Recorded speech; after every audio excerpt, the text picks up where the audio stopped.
What is going on, everyone? My name is Andy. Welcome back to another FPL video. In this one, we're talking transfer tips ahead of game week 22. So we're going to look through some of the most popular transfers in and out so far. I would highly recommend, if you can, wait until as late as possible to make your transfers, of course. That's not just for this week, that's for the next few weeks with all the chaos. But we're going to use some of those popular players to talk about other players as well. So for example, when we talk about Salah, we're going to talk about Fernandes, Ronaldo, obviously the Son situation and stuff like that as well. There's going to be quite a lot to go through in this video. So if you do enjoy it, give it a like and hit that subscribe button if you are new around here. Let's jump into it. All right, Salah's a pretty good place to start because there's obviously still a lot of people that are holding him that didn't get rid of him last week. He's had 1 million transfers out already this week. Imagine that. Mo Salah, highest scoring player in the league for FPL, going to be the top scorer by the end of the season. 1 million transfers out. Obviously, that's African Cup of Nations. I believe Egypt's first game is today. I think it's at 4 o'clock. So it'll be interesting to see what happens. And obviously, we need to see how far they get through to know when he's going to be back. So on the FPL site, he's listed as expected to be back on the 10th of February. So that will be Leicester in game week 24. So I've put game week 22 and 23 as red because he should be missing those. And then game week 27, Liverpool have a blank game week that week as well. But Mo Salah's so good that if he is back for game week 24, we're probably going to want him straight back for the Leicester game. Burnley and Norwich is definitely prime kind of captaincy candidate as well. So we shouldn't pretend that once we get rid of him, we're not getting him back pretty soon, because we are. So I guess the first thing to say is, if possibly you could get through game week 22 without selling him. Let's say maybe you're using free hit. I did a video on that yesterday. Or maybe just that with other, like some people had Son and Salah already. So you can't now go from Salah to Son. So maybe there's not too many other players you want. So it's a lot of money to have rotting on your bench. And I'm not saying it's necessarily the best strategy, but for some people's teams, they'll already be set up in a way. Maybe they've got like high transfer value or high squad value because of early transfers earlier on in the season, just getting on the best players early. Maybe they can get through this week without selling him. And once you do that, it's maybe only game week 23 that you'll miss. But for most people, you're probably looking at selling him, which is fair enough, okay? So we're going to go back and forth between the FPL screen and this, because there's a few ways you can go about it, right? One, because we're going to want him back sooner rather than later, you probably don't want to spread your money around too thinly. So straight away, high-priced players are probably the ones to look at. De Bruyne maybe, Ronaldo and Kane, obviously they take 2 transfers and then 2 transfers back as well. But those kind of placeholders are probably the best option. So if we come onto the FPL screen, obviously Son looks like he's not an option. He hasn't been officially ruled out yet for game week 22. They haven't said he's definitely out, but it did say something like it looks like he won't be able to train for a couple of weeks, something like that, right? So it looks like he's probably going to be out, but there is a chance he makes it. So let's hope for that. But for now, we'll look at the other players, right? So two players to possibly think about in midfield. If we're trying to keep the price high, right? If we're trying to keep that money in one spot so that it's easy to transfer back, so you don't get that temptation to spread the money around.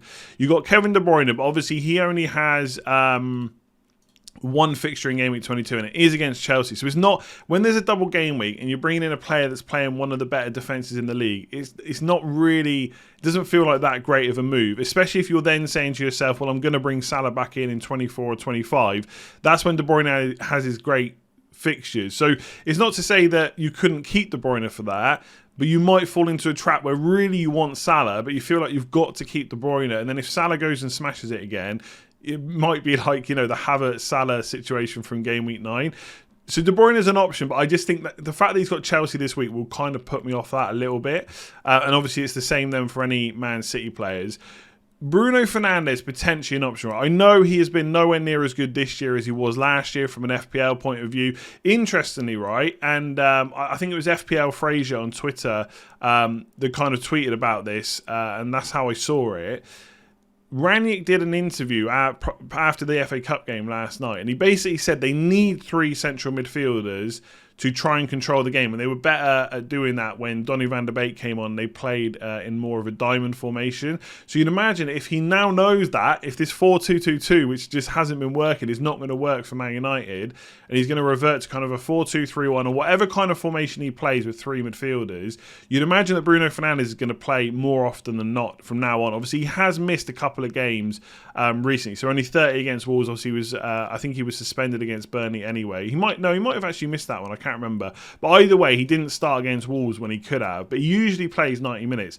So he could be an option, because obviously they do have a double game week against Villa and Brentford. My only worry is Brentford's underlying numbers, expected goals conceded, have not been that bad. And Man United still aren't great at breaking teams down. Villa's not going to be that easy, as we saw last night in the FA Cup as well. And then it's West Ham at home. So Bruno Fernandes is... I can't believe I'm saying this after last year. He's probably a bit of a punt, right? We know he doesn't have penalties now ahead of Ronaldo either.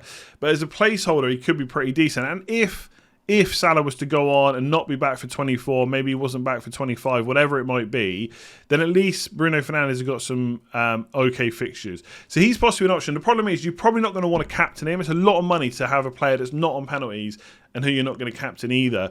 So realistically, the main targets for kind of shipping Salah are probably in the forward line, right? So with Ronaldo, you've got kind of the same problems as with Fernandes, right? He's playing two fairly difficult teams, and then he's got West Ham at home, which isn't a pushover either. He's also didn't play in the FA Cup. He wasn't in the squad at all. I'm expecting him to be fine. Obviously, yeah, caveat, if he's not fit and he's not available, don't buy him.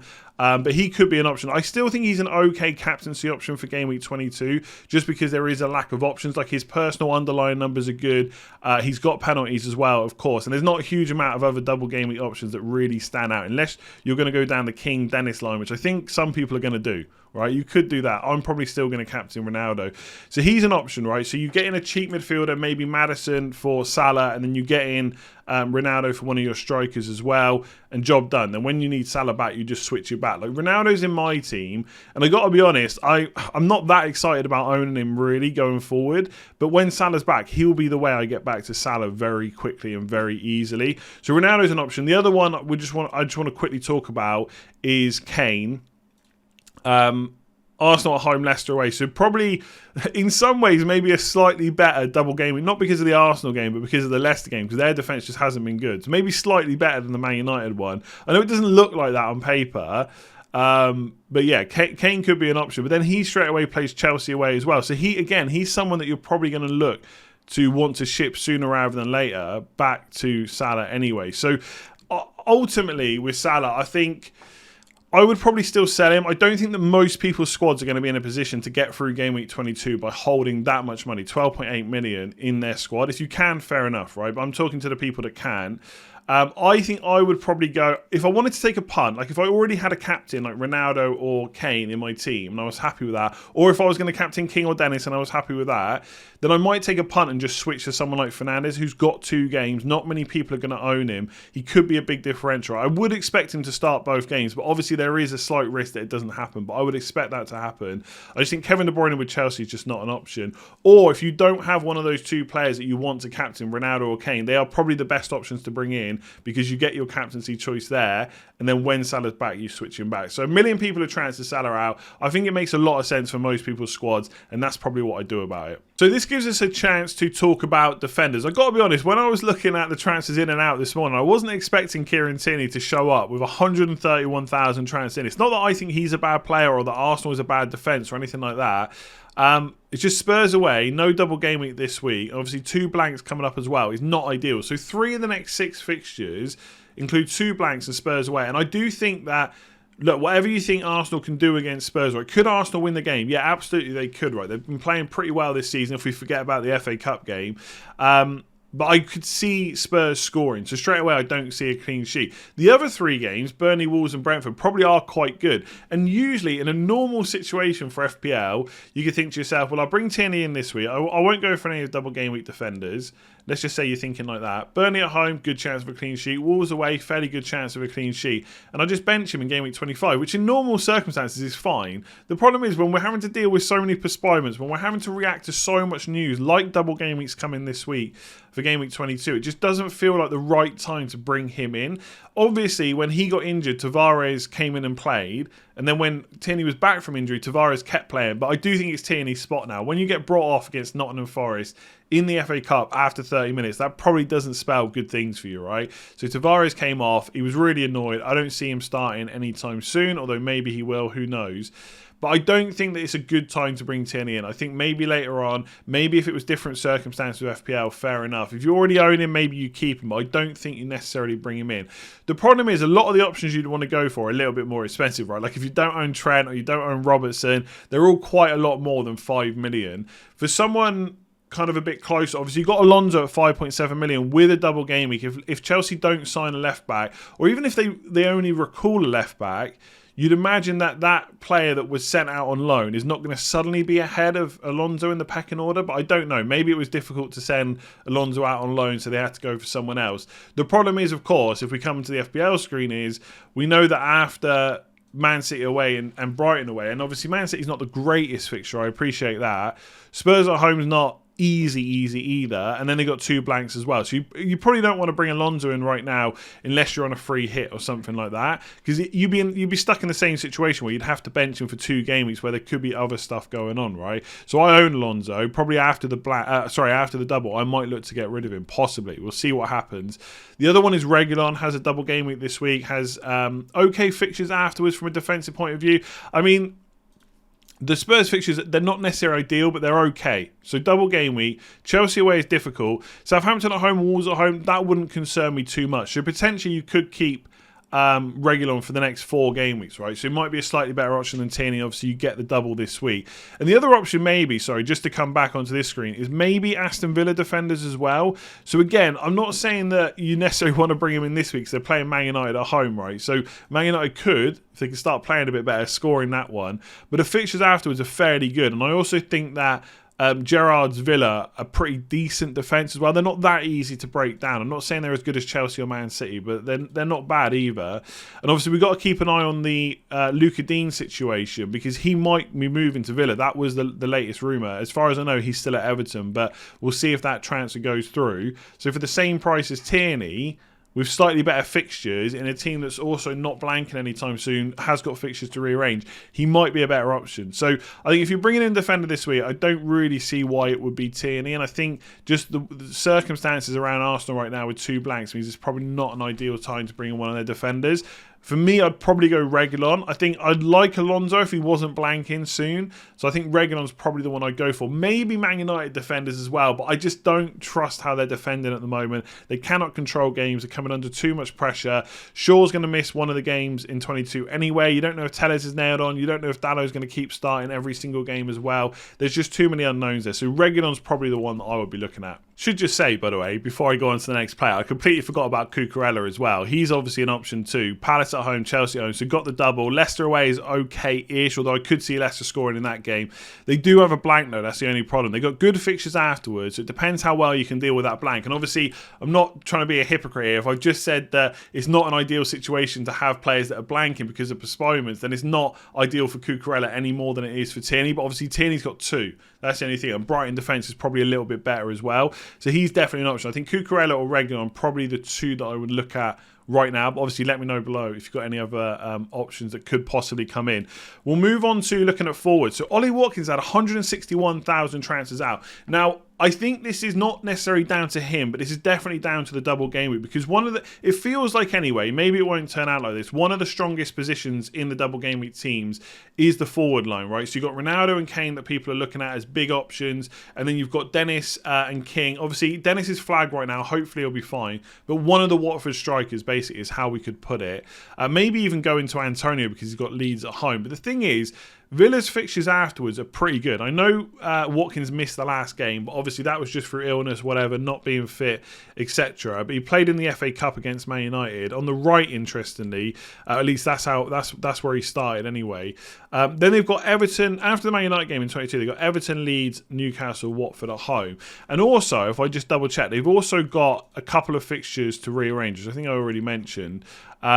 So they have got Burnley at home and Leeds at home to rearrange. Now, there is a chance that one of those goes into Game Week 23. We'll have to wait and see what happens. But again, if you can get through Game Week 22 without having to sell Watkins, he might be a pretty good hold, right? I know, obviously, again, a lot of people want to go for Kane, Ronaldo. We should just quickly look at the Watford forwards, right? This is a good chance to talk about them because people are looking to bring them in. I mean, to answer, let's say Dennis is fit. To answer the question, which one would I go for? I mean, for my team, I might still choose King because he's 0.3 million less. and he's on penalties as well. But I can't help but notice a lot of the time recently, Dennis has been playing through the middle, and he, like, from watching the games, he does sometimes feel like he's the most dangerous, but I can't get away from the underlying stats, which look slightly better for King. I'm not saying that over the next 10 games, King's stats won't come down and Dennis's might go up a little bit, making him look now the better option. I've missed a lot of points, but at a time where I'm probably looking to save some money so I can easily get back to Salah, I might still go for King right now. But let's say you're going for one of them. Let's just say you're going for Dennis, right? That conversation doesn't really matter right now. We'll answer that later in the week when we know if he's available. Obviously, he missed he missed the FA Cup or Carabao Cup game. I think it was FA Cup for Watford. Which is why he's flagged, but he might be back for the weekend. So Newcastle away and Burnley away, they're pretty good fixtures. They're pretty good teams to face. Obviously, you'd prefer if they were both home games, right? Because there's usually a slight advantage to playing at home. It doesn't always work out like that. But they're both pretty good games defensively. We know that Newcastle have now signed Trippier. They're still trying to sign more defenders. Whether they're available for this weekend, right, I wouldn't necessarily expect that. But obviously Trippier will be available. So he might make things a little bit more difficult. But I still see Newcastle as being a fairly good team to play against. And then they have Norwich at home, right? So this is one of the reasons I don't necessarily mind the Watkins to Watford player swap. Because you get 2 games this week and then you get Norwich at home next week. But we need to keep an eye on whether that Villa double game week gets put into game week 23, because if we find that out before the deadline, then suddenly Watford players, i.e. Dennis King and Watkins, both have 3 fixtures over the next 2 game weeks. So we need to keep an eye on that. We might not hear about it until afterwards, but it's something to think about. And the one thing about bringing in Dennis or King is once you've got them, they are just a cheap option that you could just put on your bench. Right? You don't have to play them every week. If we remember back to a few weeks ago when this was more of a squad game and you can actually make changes without just reacting to postponements, sometimes we would put like a forward on the bench and play 4 defenders at the back and stuff like that. I do think the template is going to slightly change now. Obviously, James is out injured, Chilwell's injured, and Chelsea are blanking soon, so we're probably going to start getting rid of like Rudiger and Alonso. So the template's going to change a little bit. But I think they've shown, Dennis and King and Watford have shown enough attacking kind of potential to not be worried about having them in our team. But obviously, the fixtures after Norwich are not quite as good. So you got West Ham, Brighton, Villa, Man United, Arsenal. I mean, these are not good at all, to be honest. But again, it's just a cheap option to have in the squad. So for Ollie Watkins, it's a tricky one. I personally wouldn't really want to go out of my way to sell him. But if I wanted to get an extra double game week player in, then swapping Watkins to Dennis or King does seem like a fairly easy move, especially when they got Norwich at home the week after. But if Watkins or Villa get their double game week for 23. If that happens, I don't know how likely it is, but it's a possibility apparently, according to Twitter, right? Again, go and follow Ben Krellin. If that game week 23 fixture goes in and they have a double, then suddenly they've got 3 fixtures in 2 and pretty good fixtures afterwards. I'd probably lean towards keeping Watkins. So don't make this transfer until you absolutely have to. Outside of that, I don't think there's a huge amount of other forwards to go to. Like, you could go to Antonio, who's got a better fixture this week, but again, you're using a transfer for one single game week player to another. Obviously, Calvert-Lewin could be an option. The problem is we've only seen him play once. We haven't seen him play in the second game. I'm just not sure how many minutes he's going to continue to get in a quick succession. But the fact that he played 90 and now he's had a bit of a break might spell good things, right? And obviously they're playing Norwich as well, and he's on penalties, which Watkins isn't. So potentially Calvert-Lewin. Again, it's just one of those things. If you're going to transfer out Watkins this week, are you going to go for Calvert-Lewin against Norwich, or are you going to go for Dennis or King, who've got the double game? You're probably going to go for the Watford players. But I just wanted to mention Calvert-Lewin because he could be an option too. So there we go. Let me know in the comments below if you've got any thoughts on what I've talked about. So I've selected like a midfielder, a defender, and a forward to talk about because it gives us an opportunity to talk about other players in those positions as well. If there's any more specific players, I know I've not talked about Son a lot in this video, but I'm probably going to cover that in the game week preview because we might get a little bit more information. I'm sure most people are just going to want to go to Maddison anyway. But I'll talk that through, and obviously I own Son as well, so I'll be talking about that in my team selection video as well, which will come later on this week, probably on Thursday once all the games are finished as well. So there's plenty more time to talk about other players that weren't covered in this one. If you did enjoy this one though, give it a like and hit that subscribe button, and I will see you again tomorrow for another video.